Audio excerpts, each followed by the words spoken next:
ਤੁਸੀਂ ਸੁਣ ਰਹੇ ਹੋ ਸੁਜਾਨ ਸਿੰਘ ਦੀ ਲਿਖੀ ਕਹਾਣੀ ਰੱਬ ਦੀ ਮੌਤ।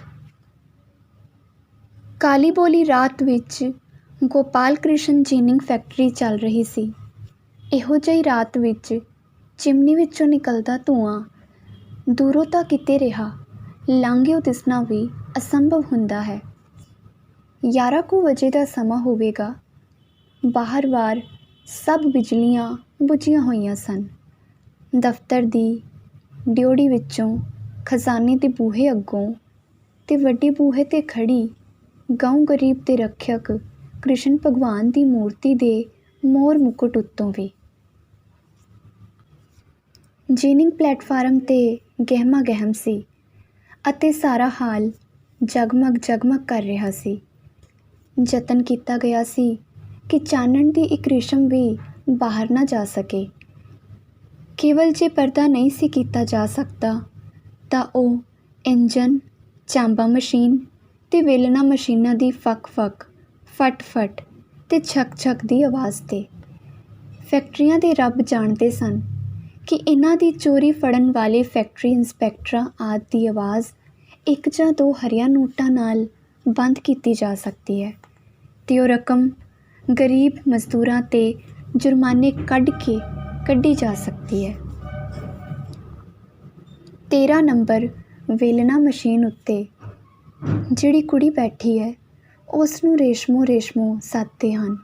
ਕੁੜੀ ਮਸ਼ੀਨ ਵਿੱਚ ਫੁੱਟੀਆਂ ਨਹੀਂ ਸੁੱਟ ਰਹੀ, ਅੱਖਾਂ ਵੀ ਖੁੱਲ੍ਹੀਆਂ ਹਨ, ਪਰ 17 ਨੰਬਰ ਮਸ਼ੀਨ ਉੱਤੇ ਇੱਕ ਬੁੱਢੀ ਮਾਈ ਨੂੰ ਰੂਹ ਧੋਲਾ ਬਾਬੂ ਗੁੱਸੇ ਹੋ ਰਿਹਾ ਹੈ। ਮਾਈ, ਸੌਣ ਆਈ ਹੈ? ਕੰਮ ਕਰਨਾ ਹੁੰਦਾ ਤੇ ਆਇਆ ਕਰ, ਨਹੀਂ ਤੇ ਨਾ ਆਇਆ ਕਰ। ਹੁਣੇ ਜੇ ਛੋਟਾ ਮਾਲਕ ਆ ਜਾਵੇ ਤਾਂ ਤੈਨੂੰ ਪਤਾ ਲੱਗ ਜਾਵੇ ਕਿਹੜੇ ਭਾਅ ਵਿਕਦੀ ਹੈ। ਬਾਬੂ ਦੀ ਕੋਈ ਜ਼ਰੂਰਤ ਨਹੀਂ ਕਿ ਰੇਸ਼ਮੋ ਨੂੰ ਕੁਝ ਕਹਿ ਸਕੇ। ਮਿਸਤਰੀ, ਤੇਲ ਵਾਲੇ, ਬਾਬੂ ਤੇ ਪੱਲੇਦਾਰਾਂ ਦੀਆਂ ਨਜ਼ਰਾਂ ਦਾ ਇਹ ਕੁੜੀ ਕੇਂਦਰ ਹੈ। ਕੱਦ-ਬੁੱਧ, ਨਕਸ਼ਾਂ ਤੇ ਰੰਗ ਦੇ ਖਿਆਲ ਨਾਲ ਇਹ ਕੁੜੀ ਕੋਈ ਸ਼ਾਹਜ਼ਾਦੀ ਹੋਣੀ ਚਾਹੀਦੀ ਸੀ। ਇਸ ਦੇ ਕੱਪੜੇ ਆਮ ਮਜ਼ਦੂਰਨੀਆਂ ਤੋਂ ਸਾਫ਼ ਹਨ, ਪਰ ਜਿਨ੍ਹਾਂ ਨੇ ਇਸ ਨੂੰ ਦਿਨੇ ਦੇਖਿਆ ਹੈ ਉਹ ਜਾਣਦੇ ਹਨ ਕਿ ਉਸ ਦੇ ਕੱਪੜੇ ਕਈ ਥਾਵਾਂ ਤੋਂ ਪਾਟੇ ਤੇ ਸੀਤੇ ਹੋਏ ਹੁੰਦੇ ਹਨ। ਉਸ ਦੀ ਮਾਤਾ ਨੇ ਉਸ ਦਾ ਨਾਂ ਹੁਸੈਨੋ ਰੱਖਿਆ ਸੀ, ਪਰ ਜਦ ਉਹ 3 ਵਰ੍ਹਿਆਂ ਦੀ ਹੋਈ ਸੀ ਤਾਂ ਉਸ ਦੇ ਪਿਤਾ ਨੇ ਉਸ ਦਾ ਨਾਂ ਰੇਸ਼ਮੋ ਵਿੱਚ ਬਦਲ ਦਿੱਤਾ ਸੀ। ਮਾਲੂਮ ਹੁੰਦਾ ਹੈ ਕਿ ਉਹ ਕੋਈ ਸੁਹਜ ਸੁਆਦ ਵਾਲਾ ਬੰਦਾ ਸੀ, ਨਹੀਂ ਤਾਂ ਐਡਾ ਢੁਕਵਾਂ ਨਾਂ ਉਹ ਕਦੇ ਨਾ ਰੱਖ ਸਕਦਾ। ਉਸ ਦਾ ਪਿਤਾ ਉਹਨਾਂ ਮੁਗਲਾਂ ਦੀ ਔਲਾਦ ਵਿੱਚੋਂ ਸੀ ਜਿਨ੍ਹਾਂ ਹਿੰਦੁਸਤਾਨ ਵਿੱਚ ਆ ਕੇ ਆਪਣਾ ਰਾਜ ਕਾਇਮ ਕੀਤਾ ਸੀ। ਹਿੱਸੇ ਵੰਡੀਂਦਿਆਂ ਉਸ ਦੀ ਜ਼ਮੀਨ ਕੁੱਲ 13 ਵਿਗੇ ਰਹਿ ਗਈ ਸੀ। ਉਸ ਵਿੱਚੋਂ 6 ਵਿਗੇ ਇੱਕ ਵਾਰੀ ਸ਼ਾਹਾਂ ਦੇ ਟੇਟੇ ਚੜ੍ਹ ਗਈ ਸੀ। ਜੇ ਉਸ ਨੂੰ ਰੇਲਵੇ ਲਾਈਨ ਦੇ ਮਜ਼ਦੂਰਾਂ ਦੀ ਜਮਾਦਾਰੀ ਨਾ ਮਿਲ ਗਈ ਹੁੰਦੀ ਤਾਂ ਉਹ ਖਬਰੇ ਜ਼ਮੀਨ ਛੁਡਾਉਣ ਦੀ ਥਾਂ ਸਾਰੀ ਕਰਜ਼ੇ ਵਿੱਚ ਵੇਚ ਕੇ ਮਾਰਦਾ। ਉਸਨੇ ਰੇਸ਼ਮਾ ਨੂੰ 4 ਜਮਾਤਾਂ ਪੜ੍ਹਾਇਆ ਸੀ ਤੇ ਫਿਰ ਮੌਲਵੀ ਕੋਲੋਂ ਵੀ ਉਹ ਮਸੀਤੇ ਜਾ ਕੇ ਪੜ੍ਹਦੀ ਰਹੀ ਸੀ। ਰੇਸ਼ਮਾ ਨਾਲ ਪਿਤਾ ਦਾ ਬੜਾ ਪ੍ਰੇਮ ਸੀ ਤੇ ਉਸਨੇ ਆਪਣੇ ਸੰਬੰਧੀ ਛੱਡ ਕੇ ਉਸ ਨੂੰ ਇੱਕ ਹੋਰ ਪਿੰਡ ਦੇ ਆਪਣੇ ਵਰਗੇ ਖਾਨਦਾਨ ਵਿੱਚੋਂ ਇੱਕ ਦੇਖਣੇ ਚਾਖਣੇ ਮੁੰਡੇ ਨਾਲ ਮੰਗ ਦਿੱਤਾ ਸੀ।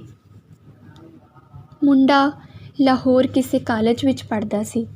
ਅੱਜ ਤੋਂ 6 ਮਹੀਨੇ ਪਹਿਲੋਂ ਜਦੋਂ ਇੱਕ ਪੁਲ ਬਣਵਾ ਰਿਹਾ ਸੀ, ਰੇਸ਼ਮੋ ਦੇ ਪਿਤਾ ਦਾ ਪੈਰ ਤਿਲਕਿਆ ਸੀ ਤੇ ਉਹ ਥੱਲੇ ਫਰਸ਼ ਉੱਤੇ ਸਿਰ ਪਰਨੇ ਪੈਂਦਾ ਹੀ ਚੱਲ ਵਸਿਆ ਸੀ। ਸ਼ਰੀਕ ਇਸ ਮੌਤ ਉੱਤੇ ਖੁਸ਼ ਹੋਏ ਸਨ। 13 ਘਰਾਂ ਵਿੱਚ 13 ਵਿਗੇ ਜ਼ਮੀਨ ਵੰਡੀ ਜਾਵੇਗੀ। ਉਹਨਾਂ ਦੀ ਖੁਸ਼ੀ ਵਿੱਚੇ ਰਹਿ ਗਈ ਜਦ ਮੌਤ ਤੋਂ ਮਹੀਨਾ ਮਗਰੋਂ ਰੇਸ਼ਮੋ ਦੇ ਭਰਾ ਜੰਮਿਆ। ਰੇਸ਼ਮੋ ਦੀ ਮਾਂ ਨੂੰ ਸ਼ਾਇਦ ਇਸ ਅਮੋਲਕ ਵਾਅਦੇ ਦੀ ਕੋਈ ਖੁਸ਼ੀ ਨਹੀਂ ਸੀ ਜਾਪਦੀ, ਪਰ ਰੇਸ਼ਮੋ ਨੂੰ ਬੜੀ ਖੁਸ਼ੀ ਸੀ, ਭਾਵੇਂ ਉਸ ਨੂੰ ਘੱਟ ਹੀ ਜ਼ਾਹਰ ਕਰਦੀ ਸੀ। ਲੜਕੇ ਦੇ ਜਨਮ ਤੋਂ ਮਗਰੋਂ ਛੇਤੀ ਹੀ ਇਸ 3 ਜੀਆਂ ਦੇ ਟੱਬਰ ਨੂੰ ਮਾਏ ਕੋਕੜਾਂ ਨੇ ਤੰਗ ਕਰਨਾ ਸ਼ੁਰੂ ਕੀਤਾ। ਰੇਸ਼ਮੋ ਦਾ ਪਿਤਾ ਜੋ ਕੁਝ ਅਸਾਸਾਂ ਉਸ ਦੇ ਵਿਆਹ ਲਈ ਜੋੜ ਗਿਆ, ਉਸ ਨੂੰ ਜ਼ੀਨਤ ਛੇੜਨਾ ਨਹੀਂ ਸੀ ਚਾਹੁੰਦੀ।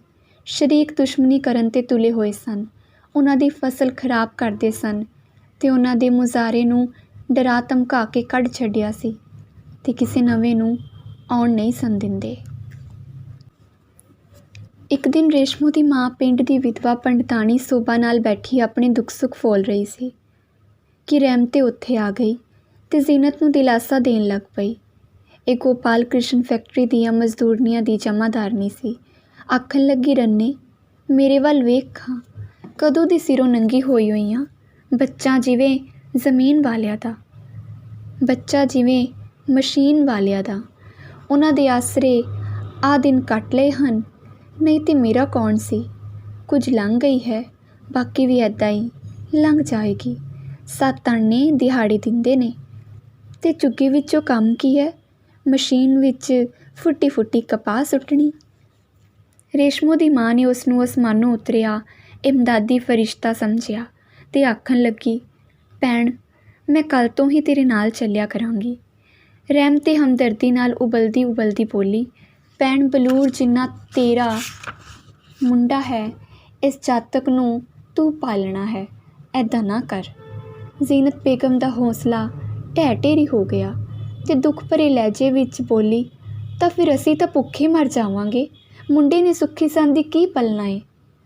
ਨਾ ਨੀ, ਮੁੰਡੇ ਵੱਲ ਵੇਖ ਤੇ ਸਾਡੇ ਸਾਹਮਣੇ ਨਾ ਸੁੱਖੀ ਸੰਦੀ ਇਹੋ ਜਿਹੀਆਂ ਗੱਲਾਂ ਮੂੰਹੋਂ ਕੱਢ। ਰਹਿਮਤੇ ਨੇ ਬੱਚਾ ਜ਼ੀਨਤ ਤੋਂ ਲੈਂਦਿਆਂ ਕਿਹਾ, ਜਿਉਂਦਾ ਰਹੇ ਮੇਰਾ ਬਲੂੰਗੜਾ, ਮੈਂ ਆਪਣੀ ਧੀ ਨੂੰ ਨਾਲ ਲੈ ਜਾਵਾਂਗੀ। ਨਾ ਭੈਣੇ, ਰੇਸ਼ਮੋ ਦੀ ਮਾਂ ਨੇ ਮੁੜ ਕੇ ਆਪਣੀ ਸਹੂਲਤੀ ਵੱਲ ਪਰਤ ਕੇ ਕਿਹਾ, ਜੋ ਦਲੀਜਾਂ ਵਿੱਚ ਖੜੀ ਹੰਝੂ ਕੇਰ ਰਹੀ ਸੀ, ਮੈਂ ਤੇ ਆਪਣੀ ਸੁੱਖੀ ਲੱਦੀ ਧੀ ਨੂੰ ਕਦੇ ਨਾ ਭੇਜਾਂ। ਮੈਂ ਥੋੜ੍ਹੀ ਆ ਕੰਮ ਕਰਨ ਨੂੰ, ਤੇ ਮੈਨੂੰ ਕੋਈ ਦੁੱਪਰ ਯਾਰੀ ਹੋਣੀ ਹੈ ਨਾ।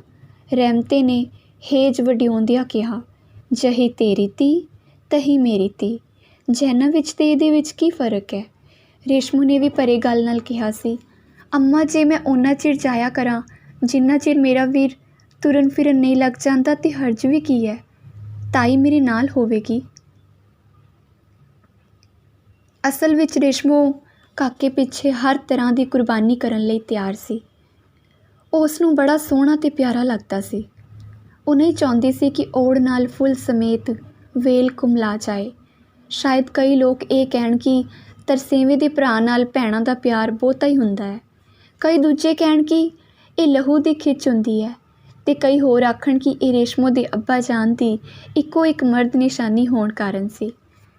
ਪਰ ਅਸਲ ਗੱਲ ਤਾਂ ਇਹ ਹੈ ਕਿ ਇਸ ਨੰਨੀ ਕੋਮਲਤਾ ਨਾਲ ਰੇਸ਼ਮੋ ਨੂੰ ਦਿਲੀ ਇਸ਼ਕ ਸੀ, ਜੋ ਕਿਸੇ ਕੁੜੀ ਜਾਂ ਮੁੰਡੇ ਦਾ ਕਿਸੇ ਹੋਰ ਲਹੂ, ਕਿਸੇ ਹੋਰ ਮਾਤਾ ਪਿਤਾ ਦੀ ਨਿਸ਼ਾਨੀ ਨਾਲ ਵੀ ਹੋ ਸਕਦਾ ਹੈ। ਰੇਸ਼ਮੋ ਦੇ ਚਿਹਰੇ 'ਤੇ ਉਸ ਦੇ ਪਿਛਲੇ ਜੀਵਨ ਦਾ ਸਾਇਆ ਸਿਆਣੀਆਂ ਅੱਖਾਂ ਨੂੰ ਹਰ ਵੇਲੇ ਦਿਸ ਸਕਦਾ ਸੀ। ਹੁਣ ਉਹ ਥੋੜ੍ਹਾ ਜਿਹਾ ਖੰਘੀ ਤੇ ਉਸ ਦੀਆਂ ਲੰਮੀਆਂ ਉਂਗਲਾਂ ਦੇ ਨਾਜ਼ੁਕ ਪਰ ਬਲਵਾਨ ਪੋਟੇ ਉਸ ਦੀਆਂ ਗੁਲਾਬੀ ਸਿਕਰਾਈਆਂ ਬੁੱਲੀਆਂ 'ਤੇ ਚਲੇ ਗਏ। ਇਸ ਖੰਘ ਨੇ ਉਸ ਦਾ ਚੁਸਤ ਪਰ ਬਹੁਤੇ ਕੰਮ ਕਰਨ ਵੱਲ ਢਿੱਲਾ ਪਿਆ ਸਰੀਰ ਕੰਬਾ ਦਿੱਤਾ। ਪਰ ਰੇਸ਼ਮੋ ਦੀ ਨੈਣ ਸਮਾਧੀ ਨਾ ਟੁੱਟੀ। ਮਸ਼ੀਨ ਛਕਾ-ਛਕ ਚੱਲੀ ਜਾ ਰਹੀ ਸੀ। ਉਸ ਨੂੰ ਮਸ਼ੀਨ ਦੇ ਚੱਲਣ ਦੀ ਆਵਾਜ਼ ਆ ਹੀ ਨਹੀਂ ਰਹੀ ਸੀ। ਉਸ ਦੀ ਮਸ਼ੀਨ ਦਾ ਪੱਟਾ ਹਰ ਸਕਿੰਟ ਵਿੱਚ ਇੱਕ ਪਟਾਕਾ ਚਲਾ ਜਾਂਦਾ ਸੀ। ਲੱਕੜ ਦੀ ਪਲੇਟਫਾਰਮ ਹੇਠਾਂ ਮੇਨ ਸ਼ਾਫਟ ਨਾਲ ਚੱਲ ਰਹੀਆਂ ਸੈਂਕੜੇ ਪੁਲੀਆਂ ਨੇ ਭੁਚਾਲ ਆਉਂਦਾ ਹੋਇਆ ਸੀ। ਲਾਗੇ ਭਰੇ ਇੰਜਨ ਕਮਰੇ ਵਿੱਚੋਂ ਵੱਡਾ ਕਾਲਸਵਾਲ ਇੰਜਨ ਚਿਮਟੇ ਤੇ ਢੋਲ ਖੜਕਾ ਰਿਹਾ ਸੀ। ਪਰ ਸੁੱਤਿਆਂ ਨੂੰ ਕੋਈ ਜਗਾਏ, ਜਾਗਦਿਆਂ ਨੂੰ ਕੌਣ ਜਗਾਏ। ਉਂਝ ਤਾਂ ਇੱਥੋਂ ਦੇ ਕਈ ਮਜ਼ਦੂਰਨੀਆਂ ਖੁੱਲ੍ਹੀਆਂ ਅੱਖੀਂ ਸੋ ਲੈਂਦੇ ਹਨ। ਇਸ ਨਵੀਂ ਤਰ੍ਹਾਂ ਦੀ ਨੀਂਦ ਦੀ ਈਜਾਦ ਤਾਂ ਇਹਨਾਂ ਆਪ ਹੀ ਕੀਤੀ ਹੈ। ਪਰ ਸਿਰਸੇਰਾ ਅਮੀਰਾਂ ਦੇ ਹੀ ਹੈ। ਤੁਰੀ ਜਾ ਰਿਹਾ ਹੈ ਪੱਲੇਦਾਰ, ਪਰ ਸੁੱਤਾ ਹੋਇਆ ਹੈ। ਰੇਸ਼ਮੋ ਇਹਨਾਂ ਵਾਂਗ ਸੋ ਨਹੀਂ ਰਹੀ, ਜਾਗਦੀ ਹੈ ਜਾਗਦੀ। ਹੁਣੇ ਹੀ ਉਸ ਦੀ ਤੇਜ਼ ਨਜ਼ਰ ਨੇ ਦੇਖਿਆ ਸੀ ਕਿ ਵੇਲਣਾ ਮਸ਼ੀਨ ਵਿੱਚ ਵੀ ਛੁਰੀਆਂ ਚੱਲਦੀਆਂ ਹਨ। ਕਪਾਹ ਦੀ ਫੁੱਟੀ ਪੈਂਦਿਆਂ ਹੀ ਉਸ 'ਤੇ ਛੁਰੀਆਂ ਵਰਨੀਆਂ ਸ਼ੁਰੂ ਹੋ ਜਾਂਦੀਆਂ ਹਨ। ਵੜੇਵਿਆਂ ਨਾਲੋਂ ਰੂਹ ਕੱਟਿਆ ਜਾਂਦਾ ਹੈ, ਜਿਵੇਂ ਭੇਡਾਂ ਤੋਂ ਉੱਨ, ਅਤੇ ਉਸ ਨੂੰ ਚਮੜੇ ਦੇ ਵੇਲਣੇ ਖੂਹ ਕੇ ਤੇ ਵਿੱਚੋਂ ਦੀ ਨਪਿੱਤ ਕੇ ਬਾਹਰ ਸੁੱਟ ਦਿੰਦੇ ਹਨ। ਵਿਚਾਰੇ ਵੜੇਵਿਆਂ ਦੀ ਕੁਝ ਨਾ ਪੁੱਛੋ। ਤੜਫਤੇ ਤੜਫਤੇ ਮਸ਼ੀਨ ਦੇ ਜਾਲੀਦਾਰ ਛੇਕਾਂ ਵਿੱਚੋਂ ਜਹਿਨਮ ਦੇ ਉਹਨਾਂ ਟੋਇਆਂ ਵਿੱਚ ਜਾ ਪੈਂਦੇ ਹਨ ਜਿਨ੍ਹਾਂ ਨੂੰ ਰੇਸ਼ਮੋ ਨੇ ਕਦੀ ਨਹੀਂ ਦੇਖਿਆ ਸੀ। ਸੰਤਾ ਸਿੰਘ ਜੱਟ ਇੱਕ ਵਾਰੀ ਉਸ ਦੇ ਅੱਬਾ ਦੇ ਜਿਉਂਦਿਆਂ ਉਹਨਾਂ ਦੇ ਬੂਹੇ ਅੱਗੋਂ ਗਾਉਂਦਾ ਲੰਘਿਆ ਸੀ। ਮੱਥੇ ਟਿੱਕਾ ਤੇੜ, ਧੋਤੀ ਕਖਾਈ, ਹੱਥ ਛੁਰੀ ਜਗਤ ਕਾਸਾਈ। ਉਸਨੇ ਅੱਬਾ ਤੋਂ ਇਹਨਾਂ ਸਤਰਾਂ ਦਾ ਭਾਵ ਪੁੱਛਿਆ ਸੀ ਤਾਂ ਉਸਨੇ ਸੰਤਾ ਸਿੰਘ ਨੂੰ ਸੱਦ ਆਂਦਾ ਸੀ ਤੇ ਕਿਹਾ ਸੀ, ਆਪਣੇ ਚਾਚੇ ਕੋਲੋਂ ਹੀ ਪੁੱਛ ਲਿਆ ਮੁੰਨੋ। ਸੰਤਾ ਸਿੰਘ ਦਾ ਅਰਥ ਮਸ਼ੀਨਾਂ ਉੱਤੇ ਪੂਰਾ ਟੁਕਦਾ ਸੀ। ਮਸ਼ੀਨ ਵੀ ਮੱਥੇ ਟਿੱਕੇ ਵਾਲੇ ਬਾਹਮਣਾਂ ਵਾਂਗ ਸੋਹਣੀ ਲੱਗਦੀ ਹੈ, ਪਰ ਇਹਦੇ ਕੰਮ ਦੇਖੋ। ਉਹ ਸੋਚਿਆ, ਇਸ ਦੇ ਮਾਲਕ ਵੀ ਤਾਂ ਬਾਹਮਣ ਹਨ, ਤਾਈਓ ਇਹ ਵੀ ਛੁਰੀਆਂ ਚਲਾਉਂਦੇ ਹਨ।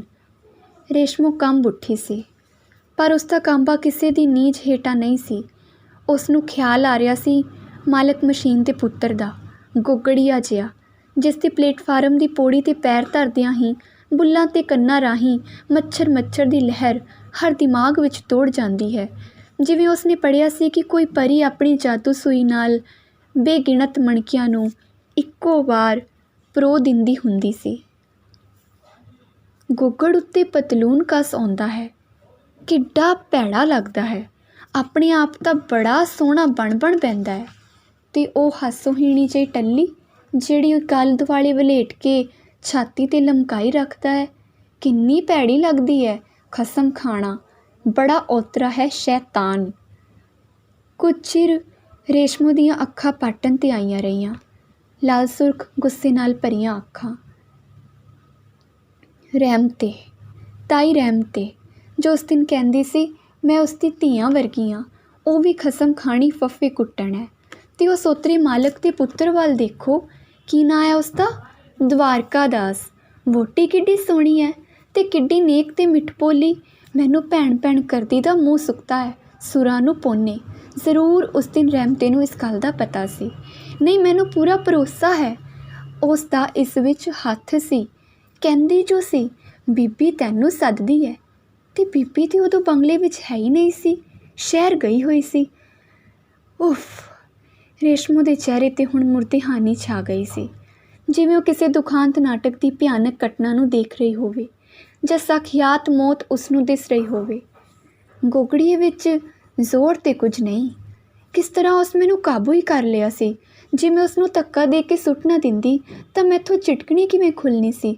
ਧੋਖਾ ਤਾਂ ਉਸ ਬੜਾ ਦਿੱਤਾ ਸੀ। ਆਖੇ ਬੀਬੀ ਗੁਸਲਖਾਨੇ ਵਿੱਚ ਹੈ, ਇਬਲਿਸ ਦਾ ਪੁੱਤ।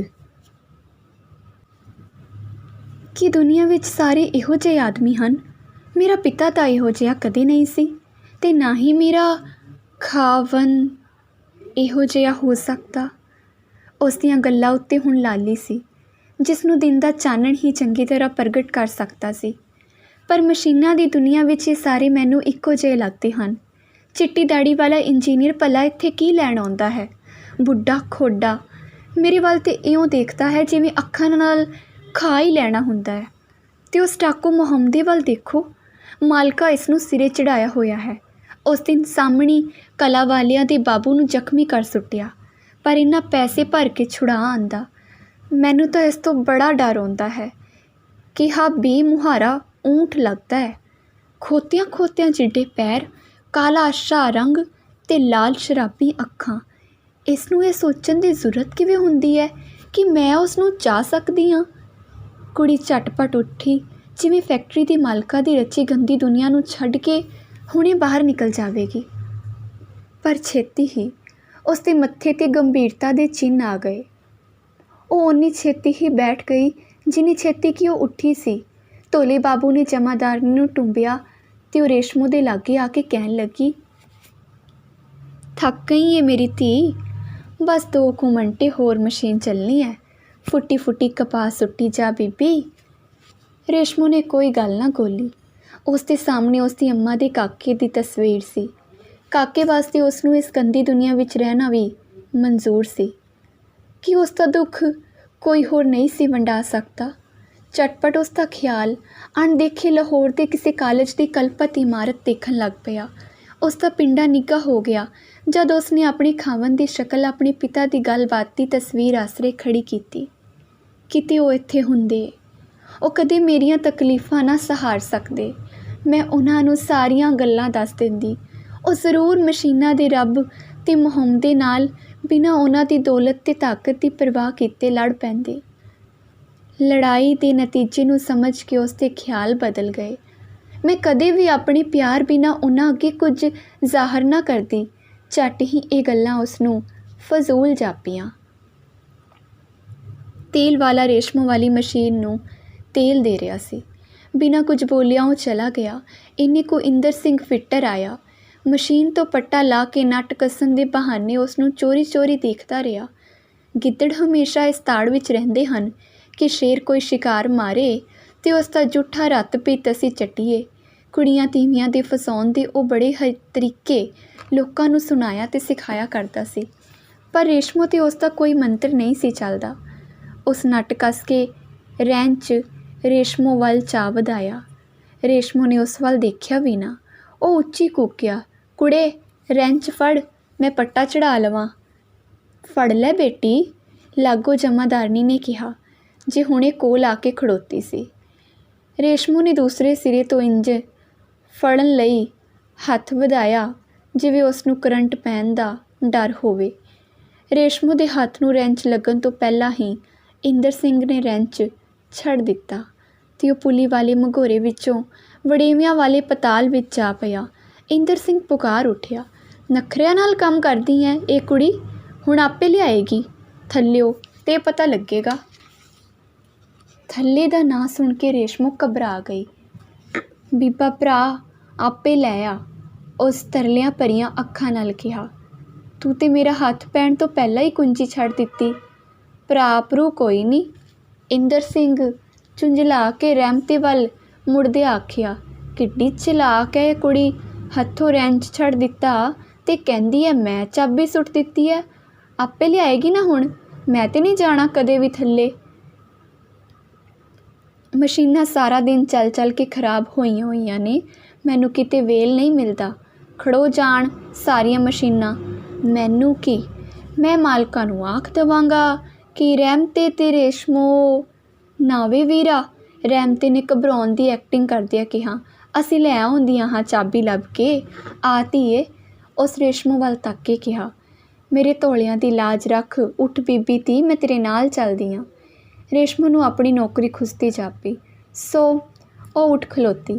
ਸਦੀਕਾ ਤੇਲ ਵਾਲਾ ਹੁਣੇ ਬਾਹਰੋਂ ਤੇਲ ਲੈ ਕੇ ਆਇਆ ਸੀ। ਉਸ ਦੀ ਲਾਲਟੇਨ ਲੈ ਕੇ ਉਸ ਰੇਸ਼ਮੋ ਨੂੰ ਫੜਾ ਦਿੱਤੀ ਅਤੇ ਉਸ ਦੇ ਮਗਰ ਮਗਰ ਤੁਰ ਪਈ।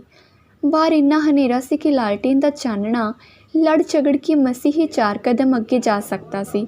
ਵੜੇਵਿਆਂ ਵਾਲੀਆਂ ਬਾਰਕਾਂ 'ਤੇ ਬੂਹੇ 'ਤੇ ਰਹਿਮਤੇ ਖੜੋ ਗਈ ਅਤੇ ਪਤਾਲ ਵਿੱਚ ਉਤਰਦਿਆਂ ਪੌੜੀਆਂ ਦਿਖਾ ਕੇ ਕਹਿਣ ਲੱਗੀ, ਜਾ ਰੇਸ਼ਮੋ, ਹੁਣ ਲੱਭ ਲਿਆ। ਅੰਦਰ ਤੇ ਬੜਾ ਹਨੇਰਾ ਹੈ ਅਤੇ ਨਾਲੇ ਵੱਡੇ ਵੱਡੇ ਪਟੇ ਚੱਲਦੇ ਨੇ ਅੰਦਰ। ਰੇਸ਼ਮੋ ਨੇ ਡਰ ਨਾਲ ਘਬਰਾਉਂਦਿਆਂ ਕਿਹਾ, ਲੈ ਕੁੜੇ, ਅੰਦਰ 2 ਬਿਜਲੀਆਂ ਜਗਦੀਆਂ ਨੇ, ਹੱਥ ਤੇਰੇ ਲਾਲਟੇਨ ਹੈ, ਡਰ ਕਾਹਦਾ? ਉਹ ਜਿੱਥੇ ਇੰਜਨ ਦੇ ਰੱਸੇ ਚੱਲਦੇ ਹਨ ਨਾ, ਉੱਥੇ ਕੋ ਤੇਰੀ ਮਸ਼ੀਨ ਹੈ। ਰੇਸ਼ਮੋ ਦੀਆਂ ਅੱਖਾਂ ਅੱਗੇ ਮਾਂ ਦੀ ਛਾਤੀ ਨਾਲ ਲੱਗਾ ਨੰਨਾ ਭਰਾ ਆ ਗਿਆ। ਉਹ 7-8 ਪੌੜੀਆਂ ਉਤਰ ਕੇ ਵੜੇਵਿਆਂ ਦੀ ਤਹਿ 'ਤੇ ਪਹੁੰਚੀ। ਇੰਜਨ ਦੇ ਰੱਸਿਆਂ ਵੱਲੋਂ ਕੰਧ ਦੇ ਨਾਲ ਨਾਲ ਧੱਸਦਿਆਂ ਕਦਮਾਂ ਨਾਲ ਤੁਰੀ। ਵੜੇਵੇ ਉੱਤੋਂ ਮੀਂਹ ਵਾਂਗ ਵਰ ਰਹੇ ਸਨ। ਮੇਨ ਸੌਫਟ ਕਈ ਥਾਵਾਂ ਤੋਂ ਬਰਾਸਾਂ ਵਿੱਚ ਚੀਕ ਰਹੀ ਸੀ। ਰੇਸ਼ਮੋ ਇਸ ਵੇਲੇ ਇੰਨੀ ਚੇਤਨ ਸੀ ਕਿ ਇੰਨੇ ਰੌਲੇ ਗੋਲੇ ਅਤੇ ਖੜਾਕ ਵਿੱਚੋਂ ਇੱਕ ਟਿੱਡੀ ਦੀ ਆਵਾਜ਼ ਨੂੰ ਵੀ ਨਿਖੇੜ ਸਕਦੀ ਸੀ। ਮੰਜ਼ਿਲ 'ਤੇ ਪਹੁੰਚਣ ਤੋਂ ਪਹਿਲਾਂ ਦੋਵੇਂ ਬਿਜਲੀਆਂ ਬੁਝ ਗਈਆਂ।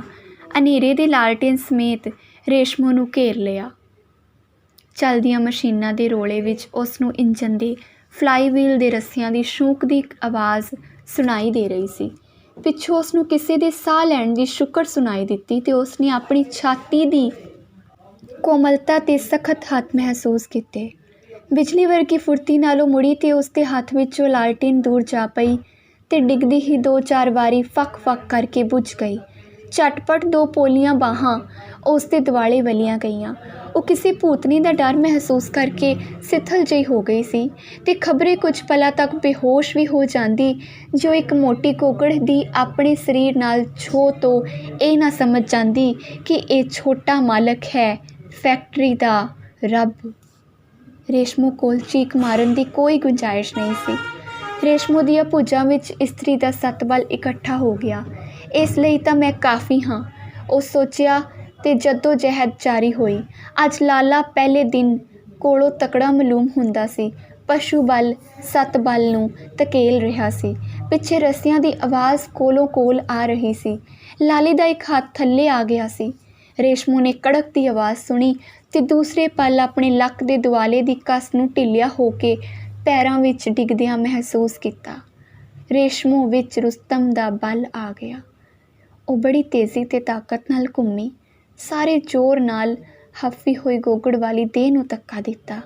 ਰੇਸ਼ਮੋ ਆਜ਼ਾਦ ਸੀ। ਇੱਕ ਚੀਕ ਵੱਜੀ ਤੇ ਝਟਪਟ ਹੀ ਕੋਈ ਭਾਰੀ ਤੇ ਲਿਬੜੀ ਚੀਜ਼ ਉਸ ਦੇ ਮੂੰਹ 'ਤੇ ਆ ਕੇ ਵੱਜ ਕੇ ਪੈਰਾਂ ਵਿੱਚ ਜਾ ਪਈ। ਰੇਸ਼ਮੋ ਸੱਟ ਨੂੰ ਪੀ ਗਈ ਤੇ ਮੂੰਹ 'ਤੇ ਹੱਥ ਫੇਰਿਆ। ਗਿੱਲਾ ਸੀ, ਪਸੀਨੇ ਤੋਂ ਕਿਤੇ ਬਹੁਤਾ ਗਿੱਲਾ ਤੇ ਗਾੜਾ। ਸੋਚਿਆ ਮਸ਼ੀਨੀ ਤੇਲ ਹੋਏਗਾ। ਛੇਤੀ ਹੀ ਉਸ ਦੇ ਨੰਗੇ ਪੈਰਾਂ ਦੀ ਛੂਹ ਨੇ ਕੋਈ ਸਖਤ ਚੀਜ਼ ਮਹਿਸੂਸ ਕੀਤੀ। ਉਸ ਝੁੱਕ ਕੇ ਟੋਇਆ। ਇੱਕ ਬੂਟ ਸੀ। ਅੱਗੇ ਹੱਥ ਵਧਾਇਆ, ਲੱਤ ਵੀ ਨਾਲ ਸੀ, ਲਿਬੜੀ ਹੋਈ ਤੇ ਹੈ ਵੱਡੀ ਹੋਈ। ਹਾਦਸੇ ਦਾ ਗਿਆਨ ਹੁੰਦਿਆਂ ਹੀ ਰੇਸ਼ਮੋ ਦੀ ਚੀਕ ਨਿਕਲੀ। ਪਹਿਲੀ ਚੀਕ ਤੋਂ ਕਿਤੇ ਤੇਜ਼ ਤੇ ਭਿਆਨਕ। ਰੇਸ਼ਮੋ ਆਪਣੀ ਹਾਲਤ ਨੂੰ ਸਮਝਣ ਤੋਂ ਬਗੈਰ ਬਾਹਰ ਨੱਸੀ। ਬਾਹਰ ਰਹਿਮਤੇ ਦੀ ਥਾਂ ਇੰਦਰ ਸਿੰਘ ਲਾਲਟੇਨ ਲਈ ਖੜਾ ਸੀ। ਭਰਾ, ਮੈਂ ਕੁਝ ਨਹੀਂ ਕੀਤਾ, ਮੈਂ ਕੁਝ ਨਹੀਂ ਕੀਤਾ। ਰੇਸ਼ਮੋ ਕੁੜਤੇ ਨਾਲ ਕੱਜੀ ਕੂਕ ਰਹੀ ਸੀ। ਲਹੂ ਲੁਹਾਨ। ਰੇਸ਼ਮੋ ਨੂੰ ਦੇਖ ਕੇ ਉਹ ਖੁਸ਼ ਹੋਇਆ, ਪਰ ਮਾਲਕ ਨੂੰ ਮਗਰ ਨਾ ਆਉਂਦਾ ਦੇਖ ਕੇ ਇੰਜਣ ਕਮਰੇ ਵੱਲ ਨੱਠਾ। ਮਿੰਟਾਂ ਵਿੱਚ ਚੀਕ ਮਾਰ ਕੇ ਇੰਜਣ ਖੜੋ ਗਿਆ। ਲਾਲਟੈਨਾਂ ਹੱਥੀਂ ਲੈ ਲੋਕੀ ਸ਼ਾਪ ਵਿੱਚ ਵੜੇ। ਛੋਟੇ ਮਾਲਕ ਤੇ ਟੋਟੇ ਹੋਏ ਪਏ ਸਨ। ਵੱਡਾ ਮਾਲਕ ਘਬਰਾਇਆ ਹੋਇਆ ਆਇਆ। ਉਹ ਉੱਚੀ ਉੱਚੀ ਰੌਲਾ ਪਾ ਰਿਹਾ ਸੀ, ਕਿਉਂ ਇੰਜਣ ਬੰਦ ਕੀਤਾ ਜੇ, ਕਿਉਂ ਇੰਜਣ ਬੰਦ ਕੀਤਾ ਜੇ, ਮੇਰਾ ਹਜ਼ਾਰਾਂ ਦਾ ਨੁਕਸਾਨ ਹੋ ਜਾਏਗਾ। ਵੜੇਵਾ ਸ਼ੌਪ ਵਿੱਚ ਜਦ ਉਸ ਵੜ ਕੇ ਦੇਖਿਆ ਤਾਂ ਉਹ ਪੱਥਰ ਹੀ ਹੋ ਗਿਆ। ਉਸ ਦੀ ਅੱਖ ਵਿੱਚ ਕੋਈ ਅੱਥਰੂ ਨਹੀਂ ਸੀ। ਕੁਝ ਚਿਰ ਮਗਰੋਂ ਉਹ ਬੋਲਿਆ, ਮੁਹੰਮਦੇ, ਕੁੜੀ ਨੂੰ ਸਾਹਮਣੇ ਗੋਦਾਮ ਵਿੱਚ ਕਾਬੂ ਕਰ। ਰੇਸ਼ਮੋ ਸ਼ਾਂਤ ਸੀ। ਫੈਕਟਰੀ ਦਾ ਰੱਬ ਮਰ ਚੁੱਕਾ ਸੀ। ਕੁਝ ਚਿਰ ਮਗਰੋਂ ਰੇਸ਼ਮੋ ਨੂੰ ਮੁਹੰਮਦਾ ਗੋਦਾਮ ਅੰਦਰ ਡੱਕ ਰਿਹਾ ਸੀ। ਦਫ਼ਤਰ ਵਿੱਚ ਗਵਾਹੀਆਂ ਬਣ ਰਹੀਆਂ ਸਨ। ਮੋਏ ਹੋਏ ਮਾਲਕ ਦੀ ਇੱਜ਼ਤ ਬਚਾਉਣ ਲਈ ਇਨਸਾਫ ਤੇ ਦੇਵਤੇ ਦੀ ਛਾਤੀ ਲਈ ਖੰਜਰ ਤਿਆਰ ਕੀਤੇ ਜਾ ਰਹੇ ਸਨ। ਧੰਨਵਾਦ।